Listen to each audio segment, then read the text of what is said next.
Assalamualaikum warahmatullahi wabarakatuh. Alhamdulillah. Alhamdulillahi rabbil alamin.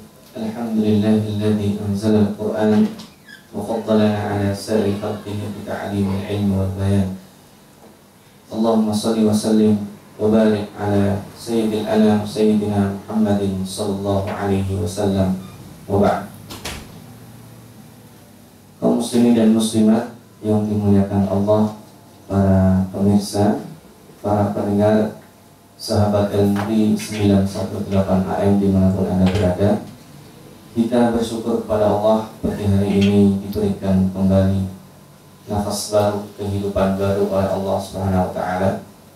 Mudah-mudahan dengan dibukanya hari ini dengan kebaikan yang Allah mudahkan merupakan pertanda keistiqomahan yang Allah berikan kepada kita, dan halaqah tadabbur kita kembali akan dilanjutkan. Kali ini kita sampai kepada halaqah yang ke-57. Mudah-mudahan ini juga merupakan amal yang nantinya menjadi pemberat bagi timbangan amal baik kita di hari kiamat. Allahumma amin. Bismillah ta'ala, kita akan menadaburi ayat 53 dari surat Ali Imran, nanti insyaallah sampai ayat 61. Sebagai review dari yang sebelumnya kita bahas adalah bahwa di ayat-ayat sebelumnya Nabi Isa menegaskan sebagai utusan Allah dengan berbagai tanda-tanda kekuasaan Allah yang diberikan kepadanya. Kemudian ketika Nabi Isa merasakan mulai adanya resistensi yang bukan hanya sekedar ditolak, tetapi ada makar yang membahayakan bukan hanya Nabi Isa tapi dakwah, kelanjutan dakwah Nabi Isa, maka Nabi Isa kemudian bertanya, dan mungkin pada waktu itu membaiat mereka, siapa sesungguhnya yang siap berkorban untuk kelanjutan estafet dakwah ini, yang itu dikenal dalam bahasa Al-Quran dengan hawari. Mereka kemudian menjawab bahwa kamilah adalah hawari atau penolong kelanjutan dakwah ini. Maka di ayat ini sebagai kelanjutan ikrar mereka berdoa, a'udzu billahi minasyaitonir rajim, Rabbana amanna bima anzalta wattaba'na ar-rasula faktubna ma'asyahidin. Ya Tuhan kami beriman kepadamu, beriman kepada apa yang Engkau turunkan, kemudian beriman kepada utusanmu yang Kau kirim kepada kami, faktubna ma'asyahidin. Ada 3 ikrar yang disampaikan kepada para hawari. Yang pertama adalah mereka mentajdid, memperbarui komitmen keimanan mereka kepada Allah dengan mengatakan Rabbana amanna. Semestinya kalau orang berdoa itu sudah menjadi suatu kepastian, tetapi ini perlu karena Rabbana amanna itu menegaskan bahwa keimanan kita tidak pernah goyah. Seseorang seharusnya dalam kondisi susah, dalam kondisi mudah, dalam kondisi senang, dalam kondisi sulit, Rabbana amanna, atau di ayat lain Rabbana innana amanna, itu sama saja. Jadi sebagai konsekuensi keimanan kita itu bahwa kita tidak pernah ragu terhadap kebenaran yang Allah kirimkan, kecuali manusia. Ada kalanya kita menghormati seseorang karena dia benar, tapi begitu dia melakukan kesalahan, kita akan berkurang kecintaannya, kepercayaannya. Tetapi kepada Allah tidak. Dan Allah ini sesuatu yang dalam tanda kutip abstrak, tidak bisa kita bedakan, dan memang bukan materi. Maka sangat-sangat berpotensi untuk naik turun keimanan kita kepada Allah. Maka dengan ada penegasan Rabbana amanna, itu artinya adalah bahwa kami ya Allah, apa yang terjadi saat ini, yang sudah terjadi di waktu-waktu sebelum ini, dan yang akan terjadi, itu tidak mengubah konsistensi keimanan kami kepada. Ini konsistensi yang pertama. Kemudian ikrar mereka yang kedua, wattaba'na ar-rasula, bahwa mengikuti utusan Allah Subhanahu wa Ta'ala itu juga dalam kondisi fil mansyati wal makrah, dalam kondisi senang dan susah. Sementara orang-orang yang cenderung mengikuti tren biasanya jarang sekali mengikuti dalam kondisi susah. Seseorang mau kita ajak rekreasi, apalagi digratiskan, itu sudah pasti banyak, bayar aja banyak ya. Tapi seseorang diajak berjihad, berperang, yang itu taruhannya nyawa, ada gak? Jarang sekali terjadi. Seseorang yang dia sudah nyaman kehidupannya seperti ini, kemudian disuruh melakukan, mengandalkan kenyamanannya dari kondisi status quo-nya, itu sangat sulit. Maka Battara'na Rasulah itu adalah ikrar kedua bahwa bukti konsistensi keimanan kepada Allah adalah mengikuti Rasulnya fil mansyati wal makrah. Dan ini Nabi Isa alaihissalam sampai pada titik yang membahayakan, karena sebelum diancam itu sudah diancam bunuh, bukan hanya dikucilkan. Nah, yang menarik adalah yang ikrar ketiga, faktubna ma'asyahidin, dan tulislah kami, gabungkan kami di dalam daftar orang-orang yang menyaksikan kebenaran ini. Nah, ini yang menarik adalah bahwa seseorang dalam kondisi dizalimi, dalam posisi kezaliman yang sudah sampai pada titik puncaknya, faktubna ma'asyahidin itu adalah dia yakin bahwa suatu ketika kebenaran ini akan diungkap. Maka posisikan kami sebagai orang-orang yang berada dalam posisi menyaksikan kebenaran itu, meskipun kami sudah tidak ada. Nah, ini para mufassirin mengatakan faktub nama asyahidin ini, asyahidin di sini yang dimaksud adalah Nabi Muhammad SAW dan umatnya. Karena Nabi Isa sekarang sudah tidak ada. Tapi menurut Al-Quran dan menurut dakwah Rasulullah SAW, bahwa Nabi Isa itu adalah betul-betul utusan Allah yang bawa misi kebenaran. Jadi kita sekarang posisinya itu sebagai saksi bahwa Nabi Isa dan kaumnya yang mengikutinya itu benar. Nah, mereka itu berdoa supaya posisinya itu sama dengan gerbong kita. Nah, ini suatu ketika kita juga terjadi. Ketika kita ditindas, ketika kita dipinggirkan, ketika kita tidak dianggap manusia, ketika kita dimarginalkan, ketika kita dianiaya, dizalimi, pada posisi itu faktubna ma'asyahidin, ya Rabb, persaksikan, saksikan bahwa kami ini nanti sama posisinya dengan orang yang menyaksikan kebenaran dakwah kami. Itu artinya nanti akan terbukti. Ini merupakan nubuat, merupakan optimisme bahwa pada saat direndahkan seseorang, dia yakin yang kita perjuangkan ini benar dan nanti akan terbukti. Ya, sama begini misalnya, kita tidak mencuri, ya, kemudian dituduh mencuri, tidak membunuh, dituduh membunuh, dihakimi, divonis, dan kemudian dikucilkan banyak orang. Doa kita, doa orang-orang zalim setelah Rabbana inna amanna, tidak bergeming iman kami kepadamu ya Rabb, battaba'na Rasulah, tetap mengikuti manhaj Rasulmu. Yang ketika faktubna ma'asyahidin itu artinya saksikan, utuslah kepada kami orang-orang yang menyaksikan kebenaran kami. Nah, itu tanda optimisme. Buktikan ya Rabb bahwa kami bukan pencuri, bukan pembunuh. Kalau sekarang kan buktikan ya Rabb bahwa kami bukan teroris. Faktubna ma'asyahidin, kami nanti tuliskan kami dengan bersama orang-orang yang menyaksikan kebenaran itu. Jadi ada tiga. Ini tidak sederhana doa ini. Maka doa ini ikrar yang membangkitkan gelora militansi dalam diri kita. Amanah, tidak bergeser keimanan kami hanya karena cobaan yang susah, apalagi karena kemudahan yang Allah berikan. Yang kedua, wattaba'na Rasul. Yang ketiga adalah faktubna ma'asyahidin. Nah, ikrar ini kemudian langsung dijawab oleh Allah dengan cobaan yang sangat berat. Wa makaru, mereka membuat makar, merencanakan, menjebak. Dan ini kalau konteksnya dalam konteks Nabi Isa, itu sudah dikepung yang tidak mungkin lolos. Jadi lolosnya seseorang itu murni karena Allah, tetapi di sini Allah ingin memperlihatkan makar yang mereka sudah bentuk dan mereka kerjakan seolah-olah tidak mungkin gagal. Wa makaru, Allah balas dengan wa makarallah. Allah SWT membuat makar mereka itu tidak berdaya. Bagaimana terjadi?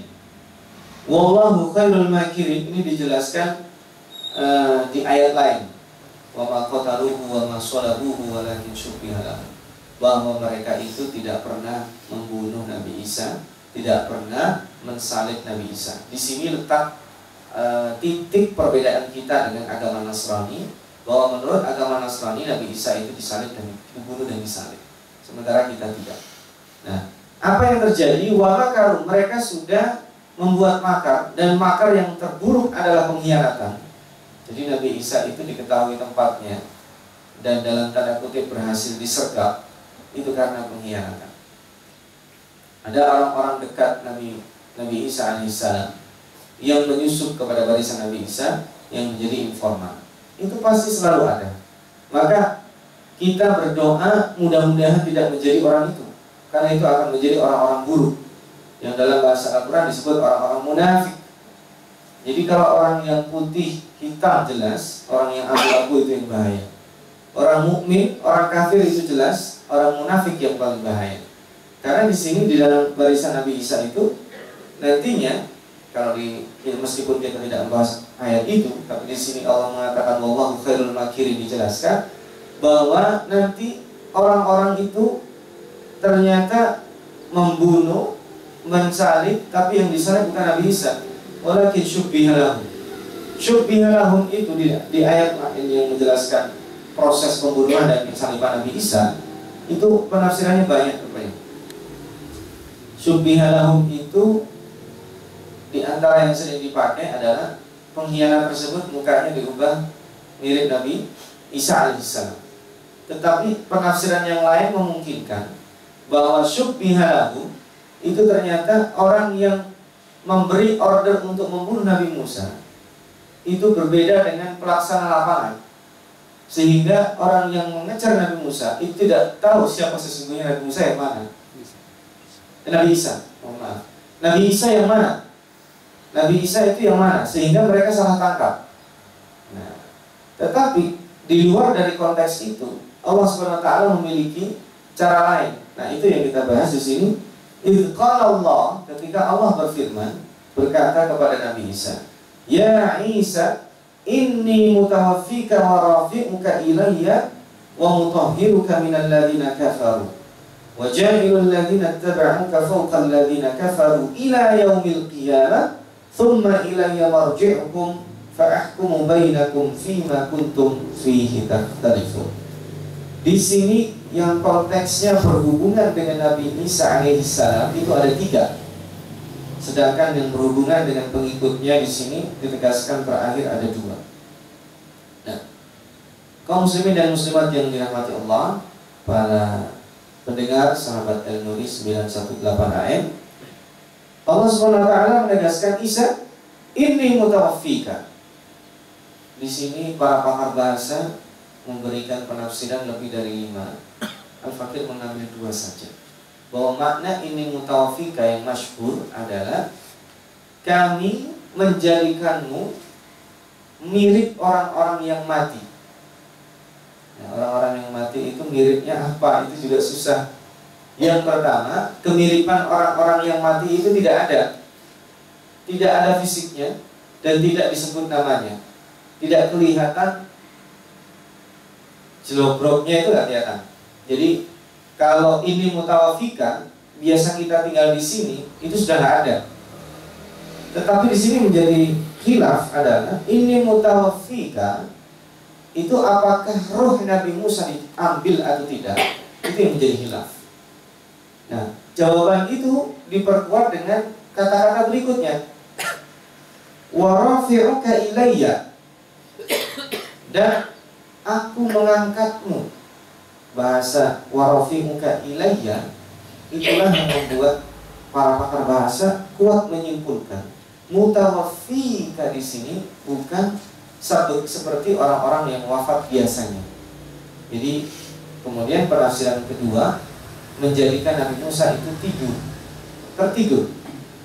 Tetapi ini juga di-counter, karena buktinya pada saat Isra dan Mi'raj Nabi Muhammad SAW itu bertemu dengan Nabi Isa. Nah, Berarti bukan tidur Nabi Isa. Jadi penafsiran yang kemudian yang kedua ini tidak serta-merta berdiri sendiri, maka ini di antara para ulama ada yang mengatakan wallahu a'lam bihaqiqatil wafa. Sesungguhnya Allah SWT sendiri yang tahu apa maksud dari mutawaffika. Mutawaffika wa rafi'uka ilayya di sini adalah hakikatnya kepada Allah. Kalau kepada manusia hukumnya dianggap tidak ada. Wa rafi'uka itu adalah ar-raf'ul haqiqi. Nabi Musa betul-betul fisiknya, rohnya diangkat ke langit. Itu madhab yang dipakai jumhur. Jadi Nabi Isa mutawaffika itu pada saat proses diangkatnya, itu Nabi Isa tidak dalam keadaan sadar. Berbeda dengan Nabi Muhammad sallallahu alaihi wasallam. Nabi Muhammad sallallahu alaihi wasallam ketika Mi'raj dari Masjidil Aqsa ke Sidratil Muntaha, atau sebelumnya dari Masjidil Haram ke Masjidil Aqsa, itu jumhur ulama mengatakan dalam kondisi sadar 100% fisik dan rohnya. Jadi Nabi Muhammad SAW tidak dikatakan mutawaffika.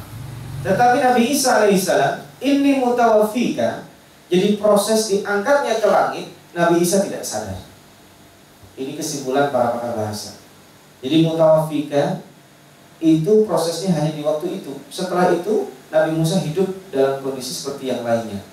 Ini dibuktikan perjumpaan Nabi Muhammad SAW dengan beliau ketika Mi'raj di langit. Nah, ini menandakan bahwa Nabi Isa alaihissalam pada proses dinaikkan ke langit itu tidak sadar dan dalam kondisi tidak tahu.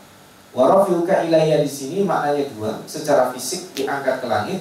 Warafiuka ilayya secara non fisik itu maksudnya adalah warafiuka ila karamati. Beliau diangkat posisinya, beliau dinaikkan derajatnya, beliau diangkat segala sesuatu yang berkaitan dengan Nabi Isa akan diangkat oleh Allah SWT posisinya di dunia. Nah, yang ketiga ini wa mutahhiruka minal ladzina kafaru. Nabi Musa itu dibersihkan, disucikan, tidak bisa disentuh. Karena prakteknya Nabi Isa itu tidak bisa disakiti fisiknya. Ya orang sudah nggak ada. Maka tiga ini berkaitan mutawaffika halatul raf'i. Jadi beliau diwafatkan ketika dinaikkan dalam kondisi tertidur seperti apa? Itu kita tidak tahu, tidak ada yang menjelaskan kondisinya. Al-Qur'an juga tidak menjelaskan. Apakah diangkat dalam kondisi tertidur seperti ini, kemudian ada sinar, itu kan bisa-bisa kita memvisualisasikan, tapi tidak ada keterangan diangkat ke langitnya seperti apa, tapi mereka tidak bisa menyentuh Nabi Isa alaihissalam. Nah, ini tiga hal yang berkaitan dengan Nabi Isa. Yang menarik adalah dua yang berkaitan dengan pengikutnya. Wa ja'ilul ladzina ittaba'uka fawqa alladzina kafaru ila yaumil qiyamah, thumma ilayya marji'ukum fa ahkumu bainakum fima kuntum fihi takhtalifun. Apa makna Allah menjadikan pengikut Nabi Isa alaihissalam fawqa alladzina kafaru? Di sini al-fawqiyah, fawqiyahnya apakah dalam konteks semua kehidupan dunia? Karena di sini yang disebut Allah ila yaumil qiyamah berarti di dunia kan. Jadi yang dijadikan fawqa alladzina kafaru itu bukan yaumul akhirah atau yaumul qiyamah, tapi ila yaumil qiyamah. Berarti sejak saat itu Nabi Isa alaihissalam pengikutnya akan diangkat melebihi orang-orang yang kafir. Ini merupakan nubuat. Tapi makna ila yaumil qiyamah di situ akan terjadi iskaliyat, akan jadi masalah.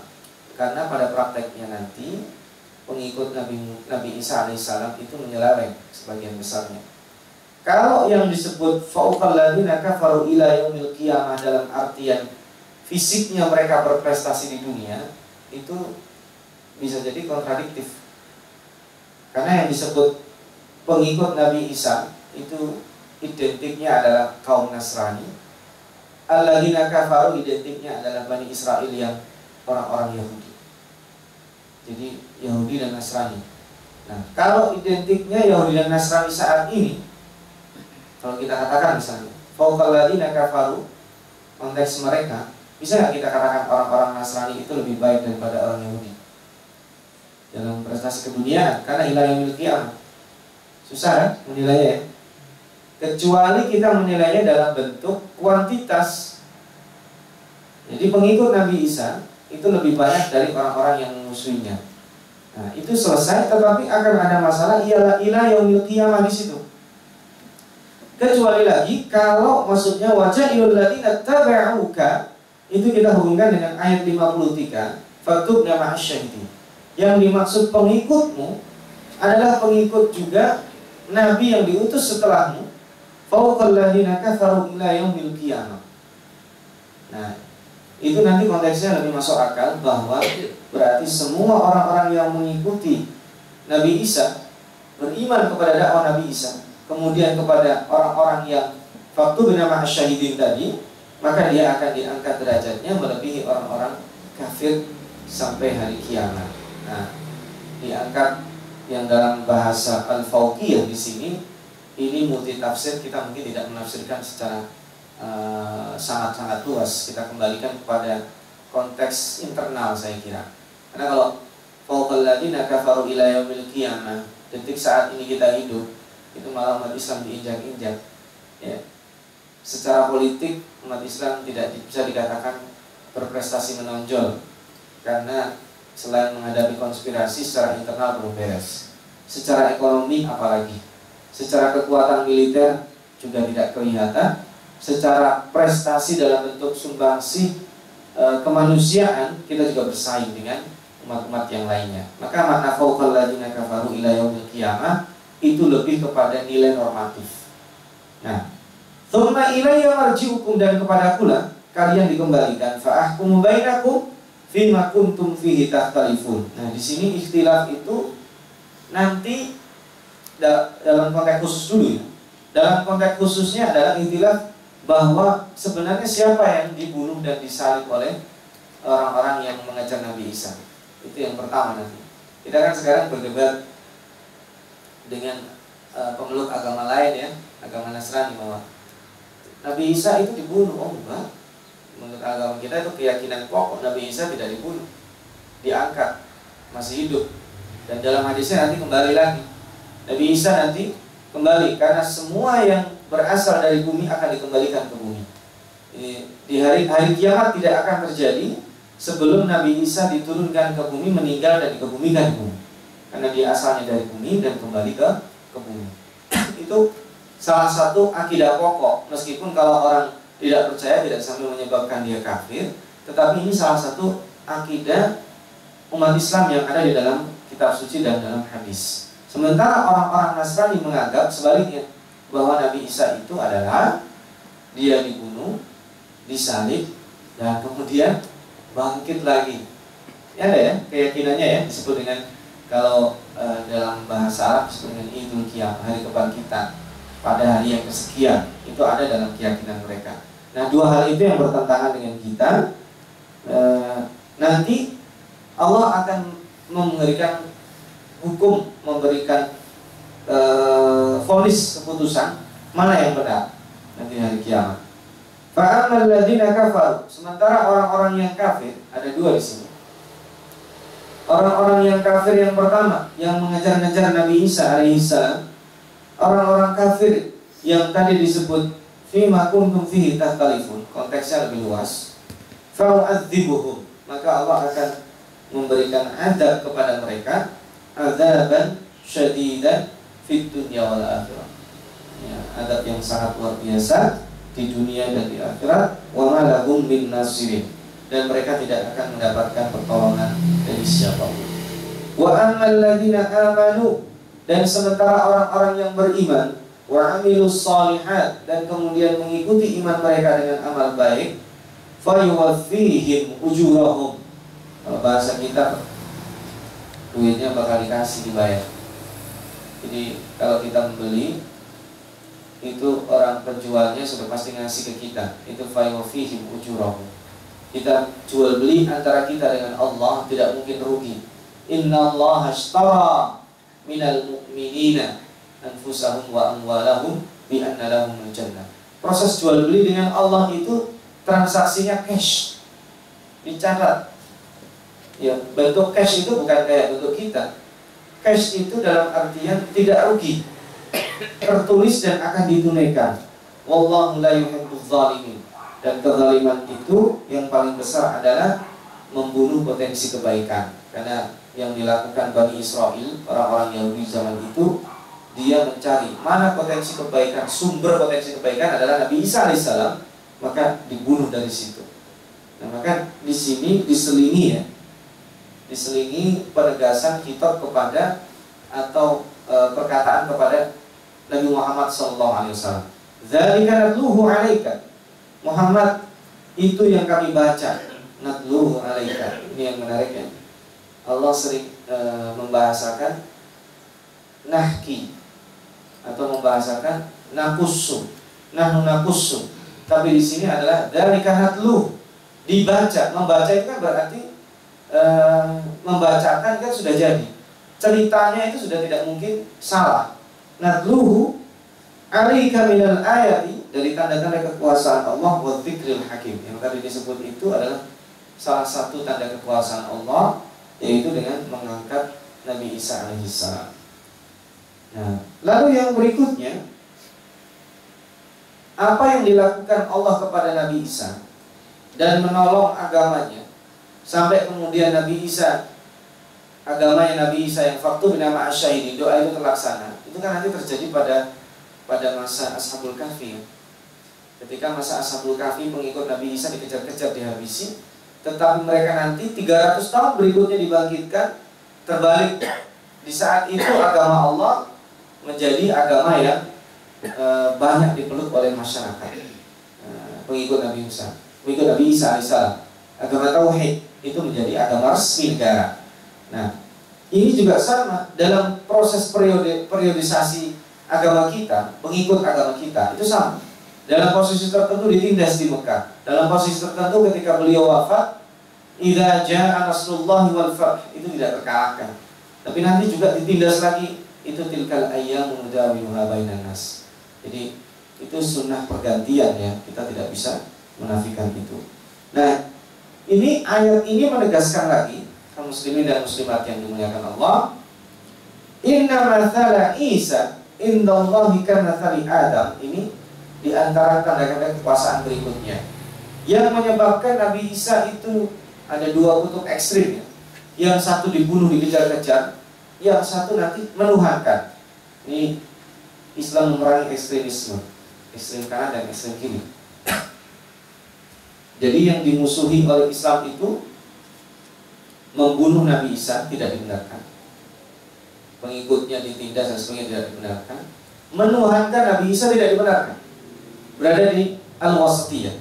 Maka di sini ketika yang tadi sudah selesai, orang-orang yang menindas, bahasan orang-orang yang membunuh, menyudutkan, memarjinalkan, membunuh potensi kebaikan Nabi Isa dan pengikutnya, itu sudah selesai pembahasan. Sekarang membahas ekstrim satu lagi, yaitu yang menganggap Nabi Isa adalah Tuhan. Ini seterusnya. Dari sini nanti mulai membahas orang Nasrani yang datang setelah Nabi Isa. Apa kata Allah? Inna mathala Isa indallahi kamathali Adam. Sesungguhnya permisalan Nabi Isa itu seperti hanya Nabi Adam. Khalaqahu min turab, tsumma qala lahu kun fayakun. Nabi Adam itu diciptakan Allah dari turab, dari tidak ada. Menciptakan sesuatu dari tidak ada itu lebih sulit. Kalau sekarang manusia itu ibarat kita kan sudah dalam dunia internet, dalam dunia website itu template-nya sudah ada. Nah, dalam dunia perkuaian cetakannya sudah ada. Dalam dunia apa saja itu sudah sampelnya sudah ada, gampang. Apalagi kalau Nabi Isa itu hanya sekedar tidak punya bapak, tanpa sperma. Nah, masih tetap perlu perempuan di sini kan, ada ibunya. Nabi Adam itu lebih dahsyat dari itu. Jadi manusia itu diciptakan bentuknya ada 4 sampel. Yang pertama, manusia diciptakan tanpa siapa-siapa, gak punya bapak, gak punya ibu. Itu Nabi Adam. Kemudian manusia diciptakan dari manusia, yaitu Hawa, istrinya Adam. Diciptakan dari mana? Bukan dari tanah, tapi dari tulang rusuk ya, diambil dari bagian Nabi Adam alaihissalam. Yang ketiga, manusia diciptakan dari ibu saja. Jadi ada nanti contohnya manusia diciptakan tanpa laki-laki dan perempuan, itu Adam. Manusia diciptakan dari laki-laki, siapa? Yaitu perempuan. Manusia diciptakan dari perempuan saja, siapa? Nabi Isa. Dan manusia diciptakan siapa? Dari laki-laki dan perempuan, siapa? Kebanyakan manusia kita semua. Jadi Allah, dari segala yang difikirkan manusia itu sudah dilakukan Allah. Nah, kadang-kadang kita manusia diciptakan dari bapak dan ibunya. Bisa nggak manusia diciptakan tapi ibu saja? Ada? Siapa? Nabi Isa. Nanti orang mikir lagi kan? Bisa nggak kalau laki-laki saja? Nggak bisa. Siapa? Nabi Adam. Lalu mikir lagi, bisa nggak ada laki-laki, nggak ada perempuan, ujuk-ujuk ada manusia? Ada. Siapa? Nabi Adam alaihissalam. Dan itu semuanya yang menciptakan satu. Siapa? Allah Subhanahu wa ta'ala. Maka sebenarnya tidak ada yang mustahil di dunia ini kalau Allah menghendaki. Inna mathala Isa indallahi kamathali Adam khalaqahu min turab. Itu ibtidaan. Karena yang diciptakan min turab itu hanya Adam saja, sementara kita tidak. Tsumma qala lahu kun fayakun. Ini sudah kita jelaskan makna kun fayakun. Ada fa di situ, fa-nya fa proses. Al-haqqu mir rabbika fala takunanna minal mumtarin. Kebenaran itu adalah datangnya dari Allah, maka engkau jangan pernah ragu. Fala takun minal mumtarin itu maksudnya jangan menjadi orang yang peragu membela kebenaran. Doanya apa tadi? Rabbana amanna. Tidak berkurang iman kami, wattaba'na rasul, kita mengikuti utusanmu dalam kondisi susah dan senang. Dan yang terakhir, faktu bin ma'asyahidin, itu adalah meminta doa supaya orang-orang itu nanti membuktikan bahwa kita berada dalam saf kebenaran. Nah, ayat yang terakhir yang kita tadabburi pada kesempatan kali ini berkaitan dengan Nasrani dari Bani Najran. Jadi ini kisah Nabi Isa yang ditindas sudah selesai. Sekarang jenis penindasan baru. Kalau tadi penindasan dalam artian fisik dan teror yang membuat seseorang itu terzalimi secara fisik dan psikis, sekarang ada jenis kezaliman lain, yaitu apa? Yang sekarang sedang ramai kita bicarakan, penistaan agama. Yang sekarang mau menggunakan baju baru, mau dibahas undang-undang perlindungan umat beragama, yang sebenarnya itu nanti kalau kita tidak hati-hati kontennya bukan perlindungan umat beragama, perlindungan aliran-aliran sesat akan menjadi itu. Nah, ini konteksnya di sini adalah mubahalah yang kita bahas. Ayatnya adalah faman hajaka, faman hajaka Muhammad, orang-orang yang mengajak mendebatmu fihi, terhadap tadi yang sudah dikabarkan, min ba'di ma ja'aka minal ilmi, setelah datang kepadamu informasi yang valid mengenai itu, mengenai Nabi Isa dan apa yang terjadi terhadapnya. Faqul, katakan kepada mereka, ta'ala, ayo, nad'u abna'ana wa abna'akum, kita kumpulkan anak-anak kita, anak-anak Anda bawa ke sini, anak-anak kami akan bawa. Wa nisa'ana wa nisa'akum, istri-istri kami, saya dan pengikut saya bawa kemari, Anda dan pengikut Anda bawa kemari. Wa anfusana wa anfusakum, dan kita ada di sini. Ini inti permasalahannya. Tsumma nabtahil, dan kemudian kita bermubahalah. Nabtahil itu al-ibtihal, itu al-mubahalah tidak terjadi kecuali di antara dua orang. Kalau satu orang disebut melaknat sepihak. Nah, al-mubahalah di sini itu ditantang dua-duanya bermubahalah. Dan di dalam agama kita itu yang berkaitan dengan akidah seperti ini, keyakinan, baik yang berkaitan seperti ini atau berkaitan dengan hukum pidana, itu sudah ada. Contohnya dalam surat An-Nur, seperti al-mubahalah ini terjadi adalah li'an. Pernah dengar ya, ayat li'an itu terjadi ketika seorang suami menuduh istrinya berzina, dia tidak mempunyai saksi. Saksi orang berzina kan harus 4 ya. Sementara perzinahan itu ada di rumah dia, tidak mungkin dia mencari saksi, itu membuka aibnya. Maka Allah membuka hukum khusus bagi orang-orang yang menuduh zina, tetapi yang dituduh adalah istrinya, itu tidak berlaku hukum umum. Nah, itu disebut dengan li'an. Dia bersumpah 4 kali, dan yang keempat adalah wal khamisata anna la'natullah alaihi in kana minal kadhibin. Terus sebaliknya, yang perempuan juga demikian, bersumpah 4 kali bahwa tuduhan suaminya tidak benar. Wa anna la'natullahi 'alaiha, laknat Allah kepadanya jika suaminya itu benar-benar tuduhannya terbukti benar nanti di hari kiamat. Nah, itu kaitan dengan hukum pidana. Kalau yang ini berkaitannya adalah mubahalah yang berkaitan dengan orang-orang yang terlalu dalam ekstrim kanan tadi menjadikan Nabi Isa alaihissalam melebihi dari apa yang seharusnya. Nabi Muhammad SAW di sini ketika datang utusan Bani Najran, mereka mendebat. Nabi Muhammad sudah memberikan bukti dan tidak berhasil. Itu senjata terakhirnya apa? Mubahalah. Nah, nanti dalam konteks tertentu mubahalah itu sering diplesetkan di dalam agama kita, di dalam konteks sosial kita sering itu mubahalah dengan sumpah pocong apa bedanya? Beda, gak ada hubungannya. Kalau mubahalah ini ada masyru'iyahnya. Kalau kita berani, ayo kita mubahalah. Itu membuktikan bahwa Rabbana amanna wattaba'na rasul faktubna ma'asyahidin. Itu membuktikan kalau kita benar, diajak mubahalah itu berani. Ayo buktikan. Kalau seandainya ini pala aliran sesat, boleh gak kita ajak mubahalah? Boleh saja. Yang tidak diperbolehkan itu kita menganggap mubahalah itu kayak hal-hal yang sepele. Maksudnya tidak mencuri duit kan, ayo kalau ini kita mubahalah. Itu konteksnya terlalu kecil untuk mubahalah.